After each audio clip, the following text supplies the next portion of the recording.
Hello. So today we're going to see the second part for Unit 8. We start with Section 4, which is about adjectives and verbs functioning as nouns, right? So we have functional shift here, or nominalization, right, as you wish to call it. And we start with some examples that are really familiar to you, like the unemployed, the wounded, the old, the young, the rich, the penniless, the dead. A bit grim, right? Not very uplifting, I'm sorry.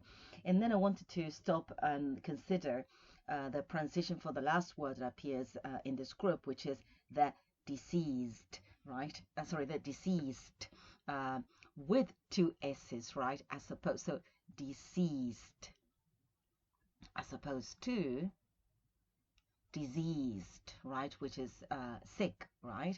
So diseased tissue, diseased social system, right? But deceased, the deceased, that is to say the family of the deceased, somebody who has died. I'm sorry about the sad terms today, right? The second group is about adjectives that function as abstract nouns. And here I would like to consider ultimate, because I know you know the others, the ultimate in chocolate cake, right? But remember that ultimate has many meanings, right? One of them is final, so the ultimate goal, aim, objective, or target.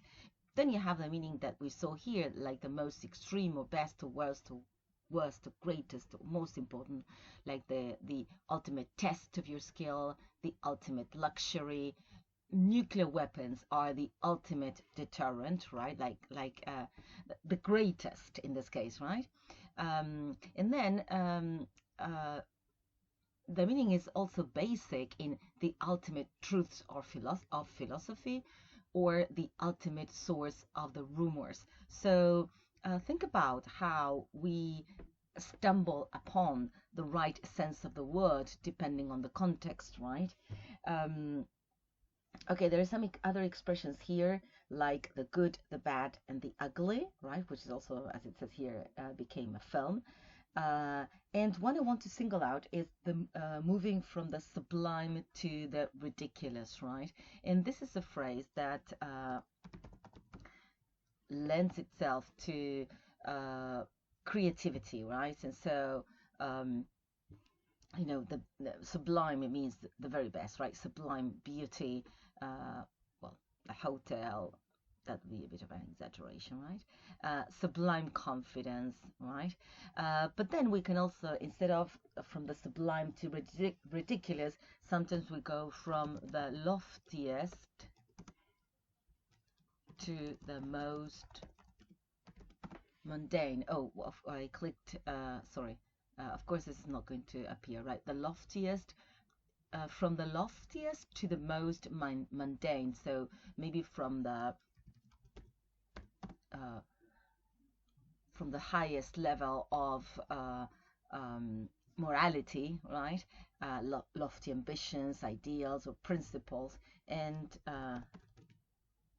mundane, meaning something more ordinary, right? Not interesting, dull, a mundane task or job. Well, you will come across other combinations.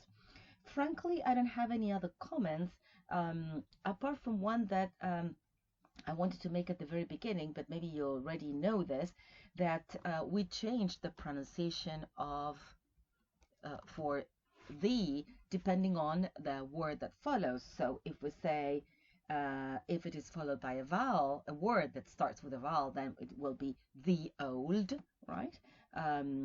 But when I say the new, because it starts with a consonant, it's going to be the, right? So you have here the two pronunciations, the and the.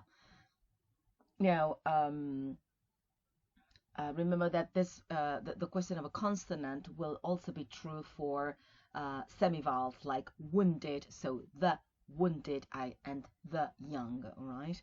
Well, here, by the way, you have many examples with the use of the article, right? The Queen, the Mona Lisa, the more, the less. Well, not too much, actually. Okay, so in class, we'll comment on the activities. Here you have many expressions that are quite interesting, right? So we'll comment on them in class.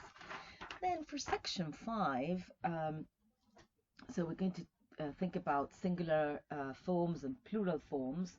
And here you find an example with the expression living from hand to mouth, right? Which is on a very small amount of money, right? To live from hand to mouth, which is to spend all the money you have on basic needs, right? It's just food and things like that. Okay. What I wanted to talk about here is, well, just we have in activity 2, you have the expression to see the sights, which is to see the what tourists want to see. But then you have this expression to have designs on someone. Oh, I'm not sure it's going to accept that. No. But you're going to see that maybe you need to be careful with this expression because it means to want to start a sexual relationship with somebody, right? So when somebody has designs, on you, they want to have sex with you. But when you have designs on something, you plan to get something for yourself, as in having designs on the crown, something you probably saw in history, right?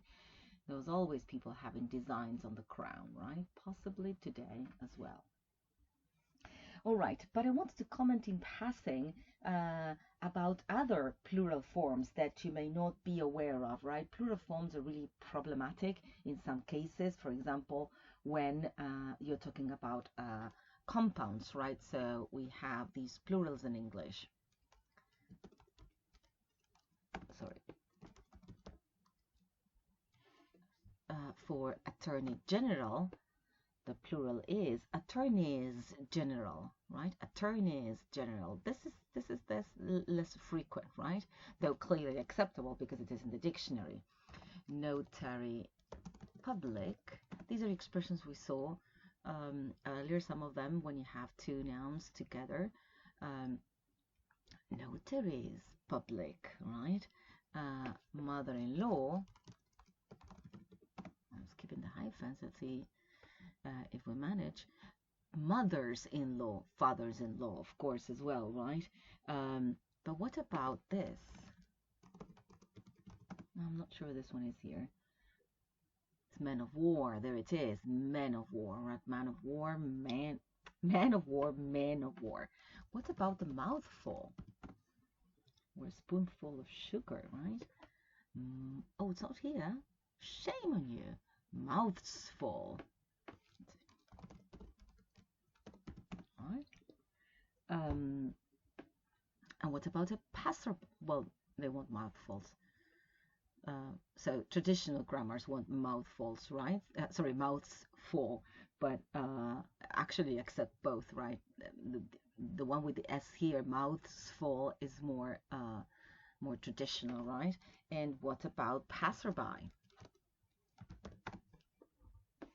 Passersby, right? Passersby. So these are words that take, these are compounds that take the plural in the first word, right? But there are other that take plural in both, like a man servant, and you get men servants. Let's see. Yes, there it is. Men servants. Of course, this is old-fashioned, right? What about a, well, I doubt this is here. Woman doctor.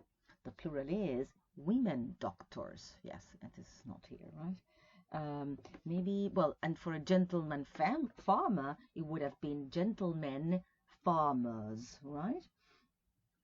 We also find the plural in the last element. So when you say assistant director, the plural is assistant directors, right? What is the plural for boyfriend?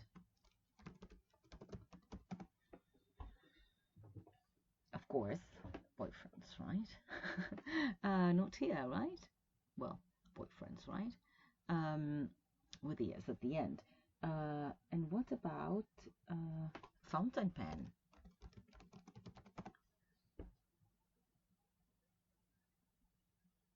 Fountain pens, right? It's not here, but the plural is in the second one. And the same happens with grown-ups. Sit-ins, Sentadas, right? Sit-ins.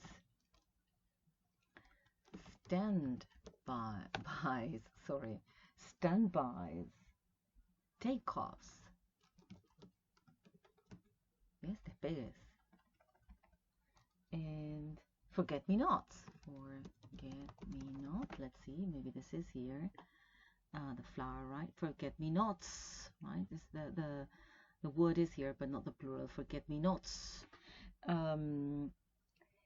Of course, there's some irregular plurals, right, that you're familiar with. And just in case, remember that all the SIS endings make the plural with SES, right? And this is pronounced as an S, bases, and the plural here becomes bases, right? There's also the zero plural, so we're reviewing plurals, right? As you can see very quickly, grouse, sheep, these animals, place, salmon, right? These don't take a plural, right? Grouse is a kind of cock, right? Sheep, you know, place is a type of fish, and salmon, by the way, let's look it up because I want you to pay attention to the pronunciation, right? Salmon. We don't pronounce that L, right? Salmon. All right. There are other words like are usually, because you do find sheeps sometimes, right? Um, but you don't find these in the plural, and these are pike. This is another type of fish. Trout, trucha. Carp, carpa. Deer, ciervo. Moose, alce, right? These should not be in the plural, though sometimes you do find them anyway, right? Okay, when I mentioned the foreign plural for SIS, I forgot to mention another one that is, remember, alumnus is a singular and the plural is alumni, right? Alumni. And for example, for a word that you know is criteria, right? But actually, criteria is plural. Criterion is singular, right? Criteria is the plural. And what happens with curriculum? Which is singular, but the plural should be curricula, right? Nobody uses that. Well, no, some people do. But you can also use the regular plural. This is the irregular plural, right? And one that might be interesting, formula, right? So the plural will be formulas, which is the regular plural, or the irregular plural, formulae, right? So these are complex words. You may wish to become familiar with them. In class, we'll comment on many, many, many expressions that you find in this section, right? As regards section 6, I always tell students sometimes you get too many entries for vocabulary, and this can be confusing. So what I always say is we only focus on the activities that appear on the page with the explanations, right? So here you have activity 1, which is match the following examples, and activity 2, which has the same title, and number 3 that has the same title. So I mean for exam purposes, right? So I will be checking those verbs apart from the ones that appear in the activities, right? There aren't too many new verbs here, I believe. Hand something over, it says here exchange, right? But I would say also return something, right? Also, or surrender something. And I would like to focus on this row. Remember the pronunciation for this word when it means a fight. It is a row, otherwise it's a row. The row will soon blow over, which I know is a word you know, but do you know the meaning? To blow over means to disappear, right? To go away without effect. That's it, without having a serious effect. So the storm blew over in the night, and the scandal will soon blow over. All scandals tend to blow over, don't they? Once again, we'll have a look at several idiomatic expressions in the rest of the unit. And in class we'll do the exam as well at the end of the unit, and that's about it. Thank you very much.